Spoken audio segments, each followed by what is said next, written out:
Hello everyone, today's topic is Mental Health Act 1987. This is the act which is basically made for the mentally ill patient or protecting the rights of mentally ill patients by the government of India. So, this act replaced the Indian Non-Ansik Act of 1912. So, Indian Non-Ansik Act is actually the first act in India which is introduced for the mentally ill patients in 1912. Now, this act is introduced in Rajya Sabha in 1981 and it became an act in 1987. But it come into effect in all states of India in April 1993. Means this act was passed, act was passed in 1987. But when it come into effect in April 1993. So what are the main objectives of this act? First objective is to regulate admission into psychiatric hospitals and psychiatric nursing homes. So what it will do? It will help the patients how they will get admission in the psychiatric hospitals or nursing homes. The law is made for those admissions.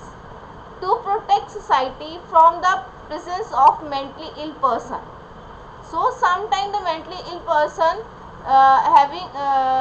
have dangerous effect to the society. They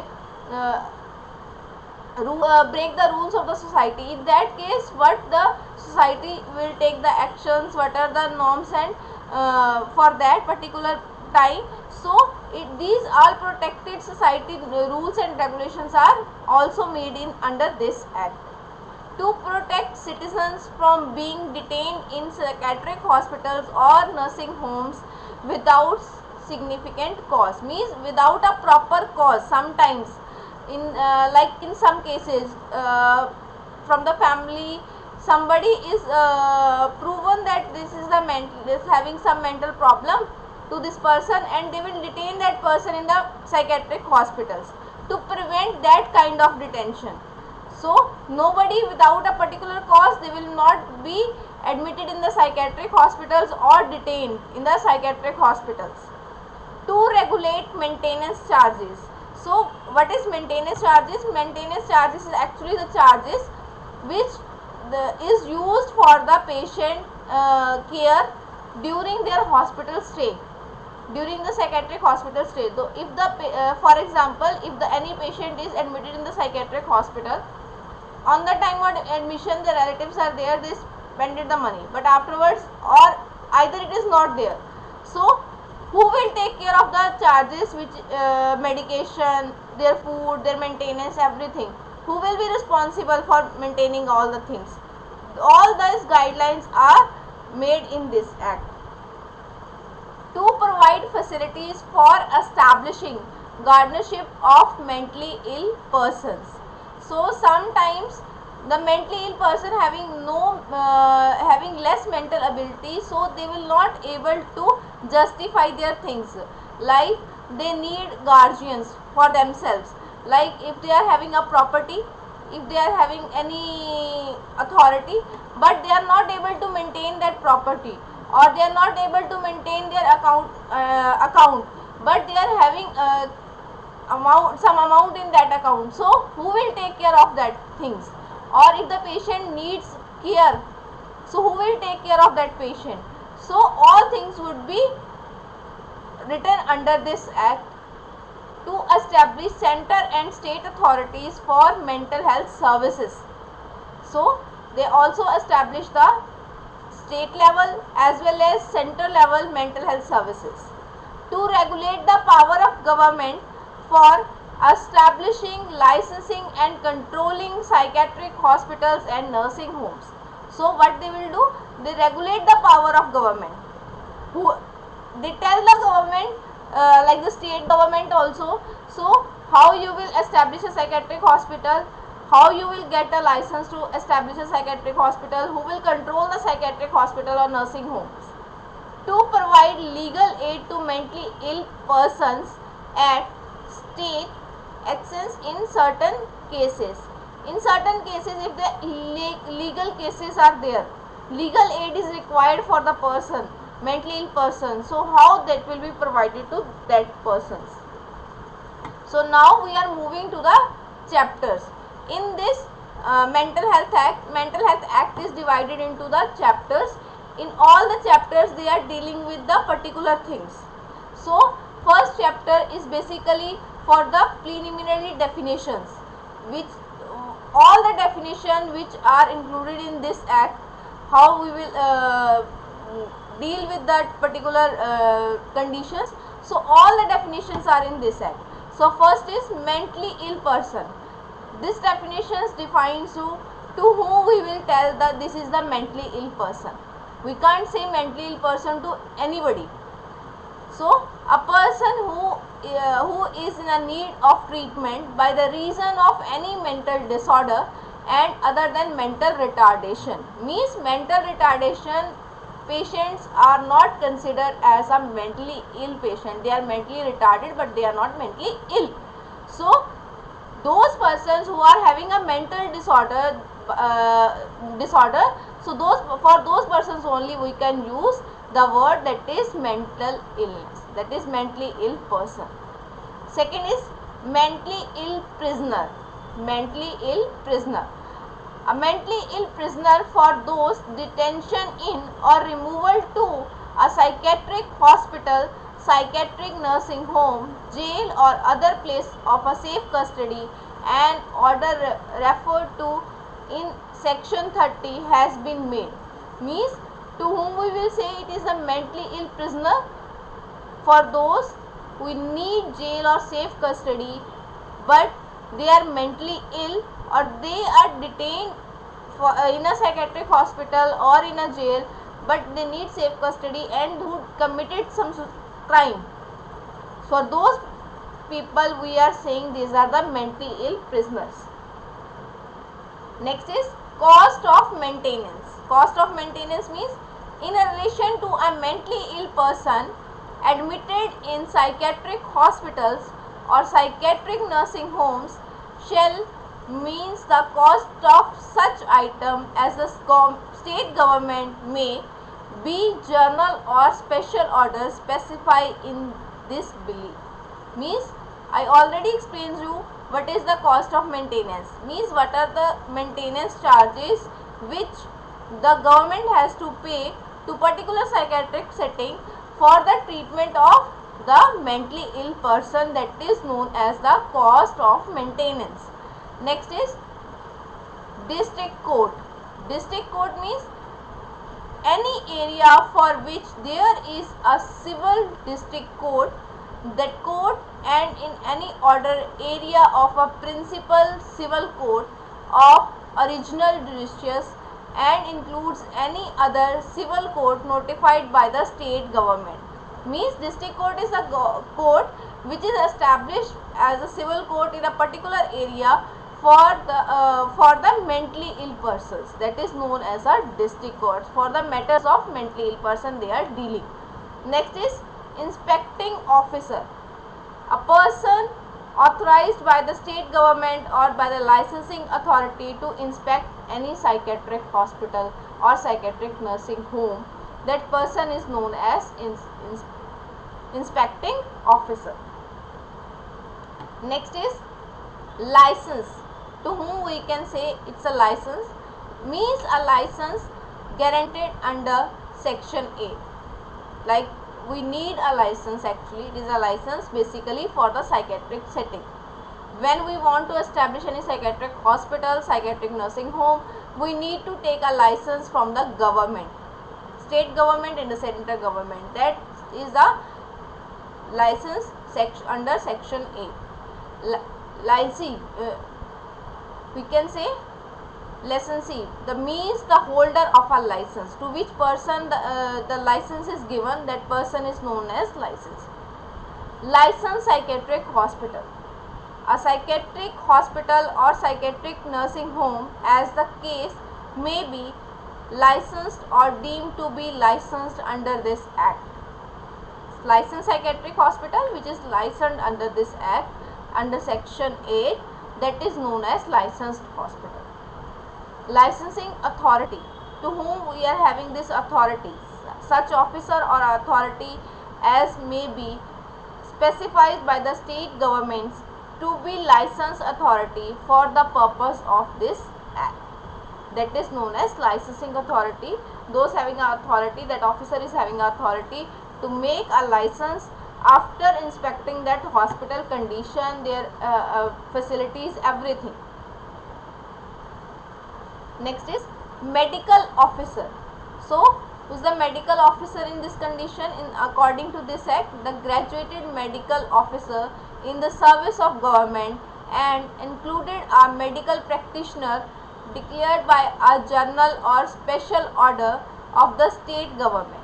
Means the person who is having a certificate of medical practitioner declared by a journal or special order by the state government, that is known as the medical officer.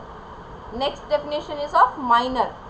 Who is minor? Who is not completed the age of 18 years. Next is psychiatrist. Who is psychiatrist? A medical practitioner possesses a postgraduate degree or diploma in psychiatric specialty by the recognized medical council constituted under the Indian Medical Council 1956. We can consider that person as a psychiatrist. Next is reception order. Means a order made under the provision of this act for the admission and detention of a mentally ill person related to the mentally ill person by blood, marriage or adoption. Means what is reception order? Reception order is an order which is possession by this act for the admission and detention of mentally ill person.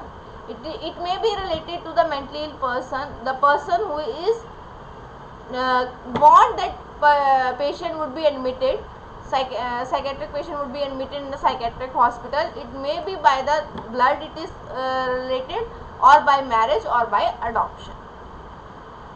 Anyone can go and take that person which is having a mental illness to the hospital, and they will tell the hospital people that this person needs admission. If the medical officers will identify that actually he is a sufferer, he is having a problem, then they will decide and they will admit the person.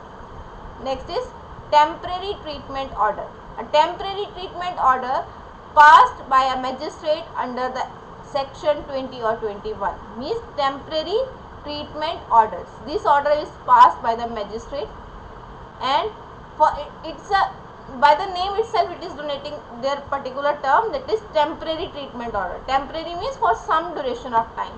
After that the hospital people have to go back to the magistrate and tell the condition of the patient in written and justify why they need more time to be retained in the hospital, or either they will be discharged. Outdated definitions are changed based on the new concepts and the knowledge. In this, like in the previous act, like we in the starting we studied the one act named as Indian Lunatic Act. In that act also there are some definition that is termed here as a old definition, and the new terms are there which is considering in this act. First is lunatic people or lunatic person, but now we can't say any mentally ill person as a lunatic person. Now we are saying mentally ill person. Next is lunatic asylums, but now we are not telling any hospitals as asylum, we are telling psychiatric hospitals. Criminal lunatic prisoners, now we are telling mentally ill prisoners. Here we are completing with the first chapters and with all the definitions. Now we are moving to the second chapter of this act, which is dealing with the mentally ill authority. What is mental health authority? So mental health authority is a central authority established by a center or a state government to regulate, develop, direct and coordinate the mental health services under the central government. These authorities have the jurisdiction to renew or cancel the license. So what is this authority? Mental health authority. This is the authority which is established by the central government or a state government to the hospitals to regulate, develop, coordinate for the services of mentally ill persons, and they are having a authority of renewal also of the license and issuing the license, and they can cancel the license also if the hospital standards are not maintained. So this is, now we are moving to the third chapter, psychiatric hospitals and psychiatric nursing homes. This is as you are able to see in the picture, this chapter deals with the establishment of separate psychiatric hospitals and nursing homes for the admission, treatment and care of a mentally ill person. So what it means? It means now we are having a different setting for psychiatric hospitals, psychiatric nursing homes. Next, fourth chapter. In fourth chapter they are talk about the admission, detention in psychiatric hospital or psychiatric nursing homes on different types. First is admission on voluntary basis. Admission on voluntary basis means any person who consider himself to be mentally ill and wish to be admitted to the psychiatric hospital may apply to the medical officer in charge. If he is minor, the guardian has to make the application on his behalf. If medical officer in charge is satisfied that he needs treatment, that person should be admitted. This is the one type of admission in the psychiatric setting, that is the admission on voluntary basis. The patient will come to you in the psychiatric hospital and they will tell you, I am having this problem, I want to be admitted in this hospital for the treatment. Second type of admission is admission under special circumstances. The relatives or friends can take such type of patients to the medical officer. The medical officer in charge can admit these patients but should be supported by 2 medical certificates. Means on the time of admissions they need 2 certificates. For example, if any relative of a patient or their friends, they took any patient to your setting, first you have to report to medical officer. They will inspect whether it's a genuine patient or not. If they satisfied, they will discuss with another medical officer also. They 2 person will justify that thing in papers, and then that person would be admitted to that particular hospital. That is that second type of admission, admission under special circumstances. Third is temporary treatment order. We already talked about this thing, that is temporary treatment order which is passed by the magistrate. We will study. It is issued by a magistrate of the area. It is done in such cases who is admitted when there is a risk to their own life or to others. This order is valid for the 6 months. Means what is temporary treatment order? Temporary treatment order is an order which is passed by the magistrate for those patients who having a risk for themselves or for others also. So in that case, if they are not having any relatives, so then also we take to the magistrate, we will take the proper orders, we will retain the patient in the hospital for the treatment. But it is valid for 6 months. After 6 months, we have to renew the order if we want to continue the patient treatment in the hospital. Next is reception order. On application, in this we are having other things also. First thing is on application. The relatives can apply to the magistrate in written, supported by 2 medical certificates for admission of a mentally ill person. No person who is minor or has been seen the medically ill patient within the 14 days shall make the application.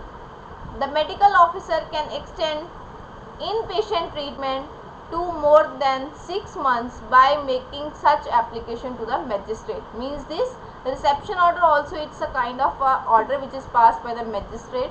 in the written form, which is documented with the support of 2 medical officer certificates, and the person should be retained in the hospital for 6 months. After 6 months they need renewal also. Next is the second type is on production before the magistrate.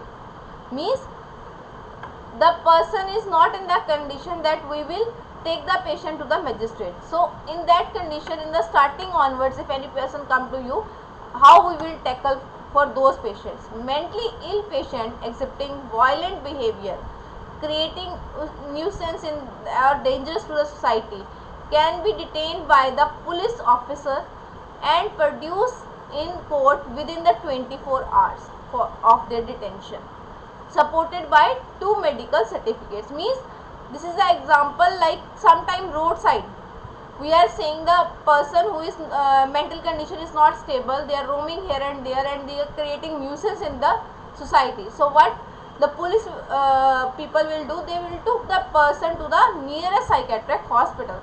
So they will, like it may be, for example, it happen in the nights.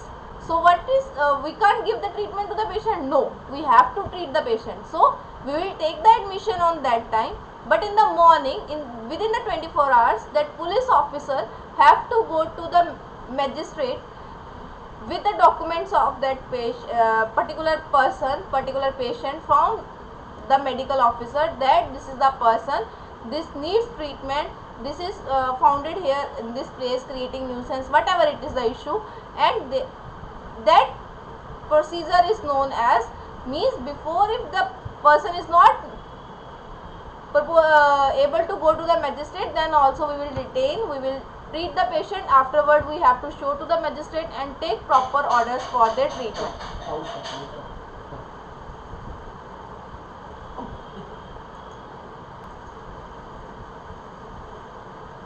Next is admission in emergencies. If the mentally ill patient is in danger and the medical officer thinks such type of patient may be admitted, but within 72 hours they have to be produced to the magistrate, and if he cannot be shifted to the magistrate, is asked to come to the psychiatric hospital and see the patient and examine the patient and give the reception order. Admission under emergency also having a same motive, that we have to take the admission on the voluntary basis or special circumstances, but we within the 72 hours we have to take the reception order from the magistrate. If we are able to took the patient to the magistrate, then we can do the same, otherwise we will have to request the magistrate to come to the hospital and inspect the patient. Next is miscellaneous, that is there is a provision for the admitting the mentally ill patient on humanitarian ground, or they can be admitted for observation also in some situations. So this is our 4th chapter, admission. Next is 5th chapter. Chapter 5 deals with the inspection, discharge, leave or absence and removal of mentally ill patient. So in 4th chapter we talk about the admission processes, different types of admission. In 5th chapter we will take about the discharge procedure. So first type of discharge is discharge of patient admitted on voluntary basis. Medical officer in charge of psychiatric hospital on recommendation from 2 medical practitioners, preferably a psychiatrist, can have a direction for the discharge. They can be discharged if the medical officer will feel that the person is now fit for discharge. Second is discharge of patient admitted under special circumstances. The relatives can require to furnish a bond with or without sureties, along with an undertaking that the mentally ill person shall be prevented from causing harm to himself or herself or to the others also. If the relatives are there, they are admitted on the special circumstances, admission is there. So what on the time of discharge, what the legal procedure is there, that the mentally ill person, their relatives have to make a consent that the mental ill person they will take care, and they will the person will not injure himself or herself or not to the others also. Next is discharge of patient admitted on reception order. An applicant who feels that the patient has recovered from illness make an application for the discharge to the magistrate. So, a certificate should accompany from the doctor, medical officer. If the magistrate deems fit, he feels that the person is now fit, and they will issue a discharge order simply. Next is leave of absence. Means in this what will happen, on application by a relative to the medical officer in charge and bond duly signed stated that the patient will be taken proper care and prevented from injury to herself or himself or to the others during their leave duration. It is for the particular duration, that is maximum for 60 days. Commonly the leave is for 30 days. It will be extended up to the 60 days, not more than that. After that, if during that period the patient will create any nuisance in the home environment, then they also bring to the hospital. Otherwise, after 60 days, what is their period completed, then they have to report to the hospital. Next is chapter 6. Chapter 6 deals with the judicial inquisition. What is this? It deals with the judicial inquiry regarding mentally ill person possessing property, their custody and management of property. Means if the mentally ill person is having any property with them on her name or his name, so who will take care of that?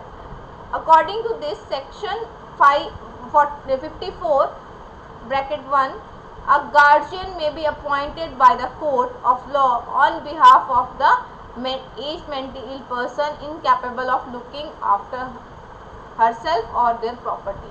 So the court will appoint one particular guardian for that. What the guardian have to do, they have to take care of their property, but they are not having a right to sell the property or do anything with that property. They have to timely report to the court about what he is doing. Next is chapter 7. But under chapter 7, liability to meet the cost of maintenance of mentally ill person is discussed. Under section 78, when a mentally ill patient is detained as an inpatient and does not have property to bear the cost of treatment, so in such cases his expenses shall be borne by the government, state government or by the central government. Means under this act they are stating that the cost of maintenance, if the patient is not having money to be treated in the hospital, then all the amount should be taken care by the government. They are telling in this chapter. Now we are moving to the 8th chapter. In 8th chapter, protection of human rights of mentally ill person are discussed. According to this act, no mentally ill person under treatment shall be subjected to be mechanically restrained. We can now legally restrain any person who is mentally ill. Mechanical restraint is now banned according to this act. No mentally ill person under treatment shall be used for the purpose of research unless such person being a voluntary person. Means if the person is in the condition that they will sign a consent, informed consent that okay, I will be a part of this research, you can take my sample for the research purpose or I will be included in research, then only you can take the person included in research, otherwise you can't. No letter or communication sent by or to the mentally ill person under treatment shall be interrupted or detained or destroyed. We can't interrupt, we can't detain, we can't destroy any documentation if they are making with their relatives. Now we are moving to the chapter 9. In chapter 9 they are discussed penalties and procedures.